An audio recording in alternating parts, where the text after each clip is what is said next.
guys, welcome back to my channel. Bantu Slap, it's Lenny here again. First of all, I'd like to apologize for my voice. It's going to be a bit off because sis caught a cold, but we're recovering. I've been taking this warm water. This is warm water with, this is apple cider vinegar. This is the raw one, the unfiltered one, and also this is a locally made raw honey, just to sort of like, you know, help with my sore throat. So, you know, bear with me.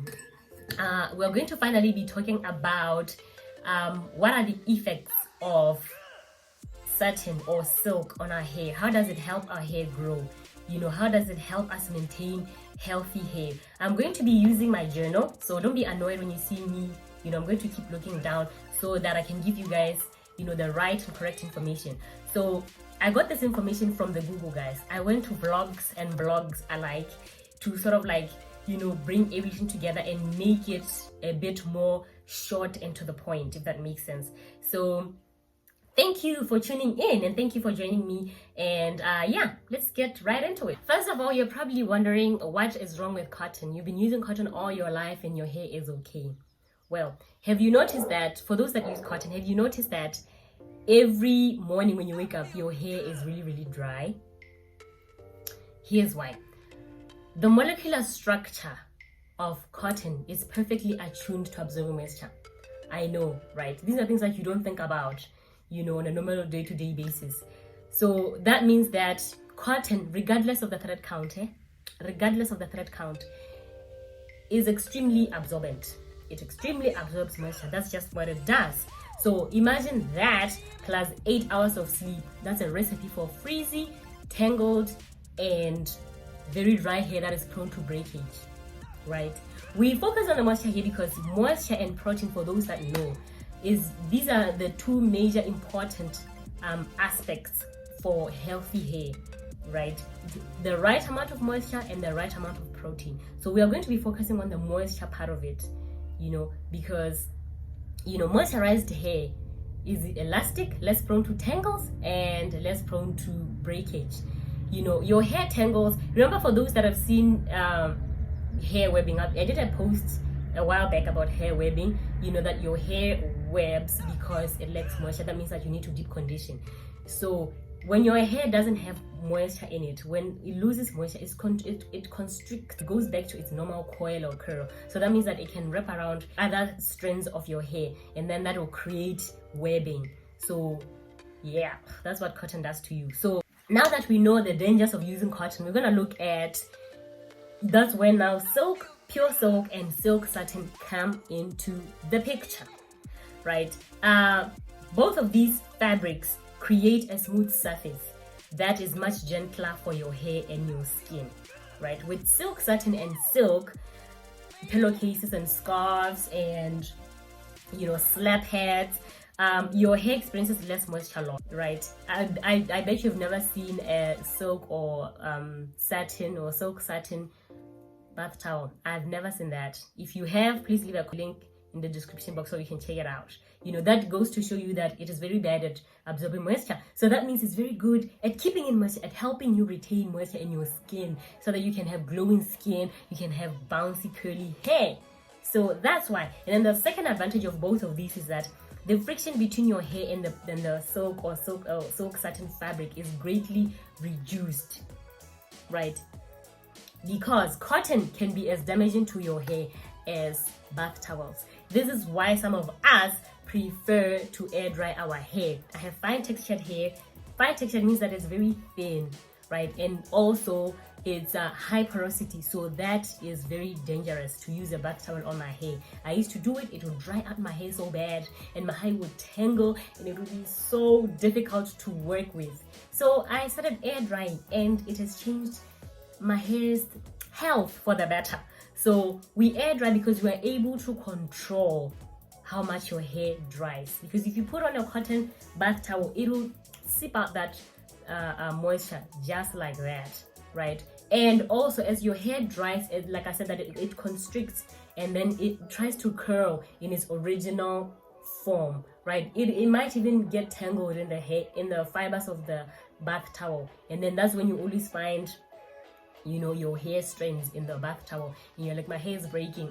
Sis, you're breaking your hair by using those things. So rid of those things. Use something gentler. I've seen some naturals, they use t-shirts, because as soon as it gets wet, really, you just remove it. It gets wet like that. It gets wet like this.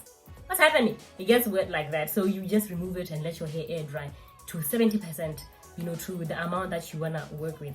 So yeah, so we're going to now focus on what exactly is satin, first of all, and what is pure silk, right? Because for the longest time, I was mixing those, and I thought it was the same thing, you know what I mean, until recently.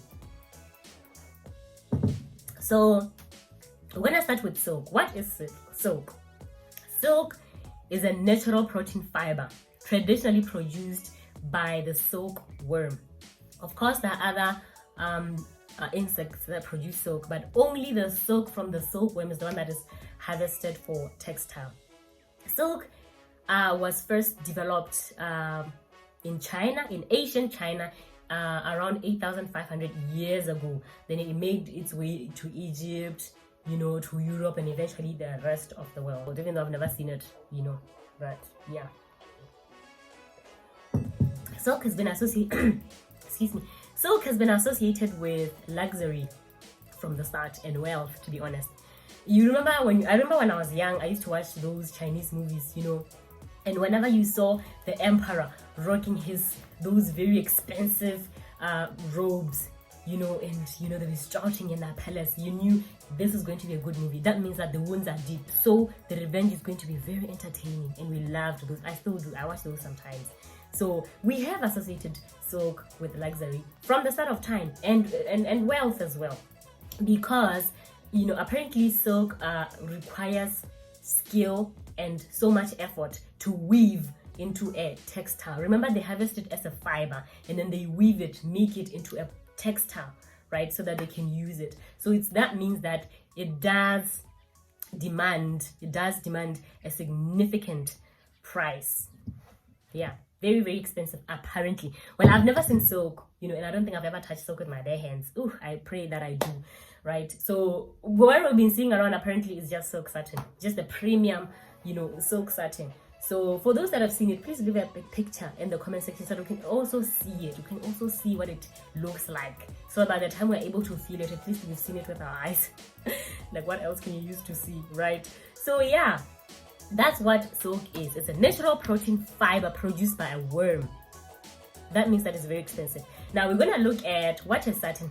This is going to be like a general description of satin, and then we're going to focus on the one that we're supposed to use for our hair and for our skin, right? So satin is technically a type of weaving rather than a fabric. Apparently there's no fabric called satin. That's a type of weaving. It's like you have a car part and you don't know what that car part is. Is it going to be a Mercedes-Benz? Is it going to be a Toyota? Until you take those parts and put them together, weave them into something, that's when now you can have that type of something. So it's just a weave technique. Although satin was traditionally weaved from silk, nowadays it's not uncommon to find different types of satin. Like we have the rayon, we have the nylon, we have cotton, and even wool. Apparently I've never seen that, or maybe I've seen it, I just didn't know that is called wool satin or satin wool. I don't know. So that's when now, because silk was very expensive, that's when now they came with they found a way to make it affordable and to sort of like tweak it and improve it. So that's when they created silk satin, right? They mixed pure silk with other synthetic fibers, right? That meant that it's often more flexible and supple than real silk, and also it became an attractive material for things like lingerie because of the way it drapes the figure. We associate that with being sexy. I mean, I know. Let's not sit here and pretend we don't know. We always want those silk, what do you call it, nightwear, right? We see in the movies that they'll be rocking those silk nightwears and they're like, ooh, she is sexy. That's what we've always associated with. The way it drapes the figure. It doesn't constrict you, like other materials do.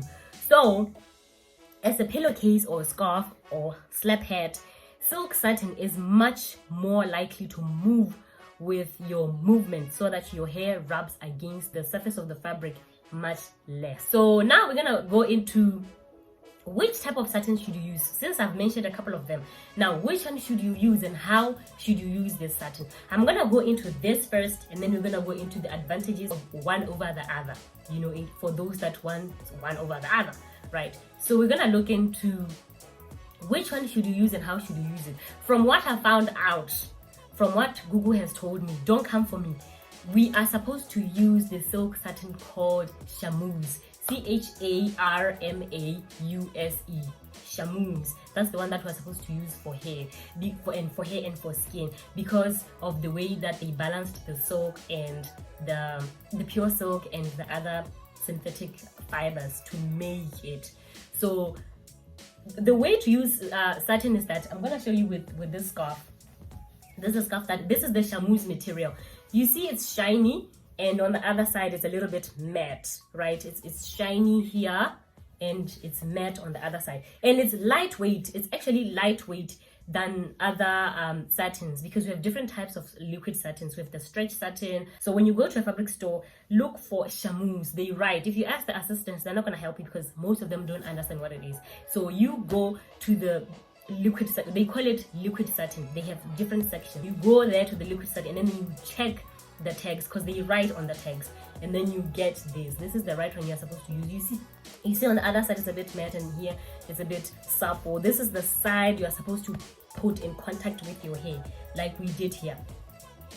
The shinier side is supposed to be the one that's in contact with your hair, right? And then the matte side, obviously if you use this on your hair, it will defeat the whole purpose. So that's the one that you're supposed to use, right? From what I found out, don't come for me.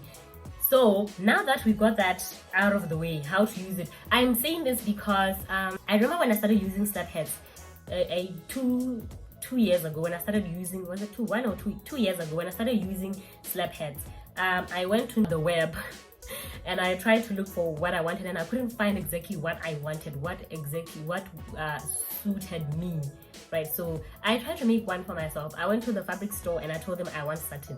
They're like, which satin? I was like, silk.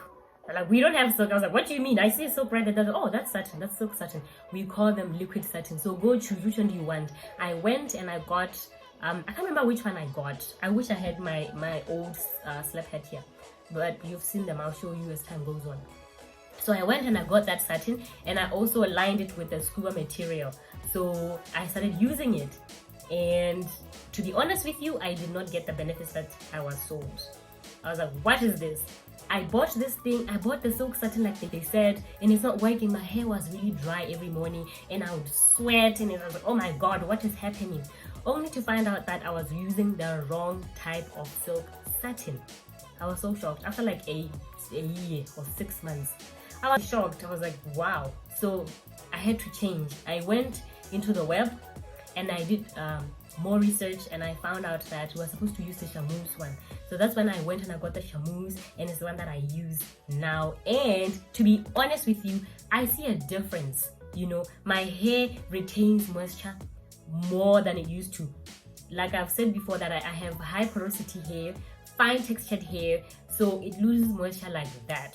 But using this type of satin has helped me retain moisture, and you've seen in a couple of pictures that my hair is shiny because the oils don't get absorbed by the material.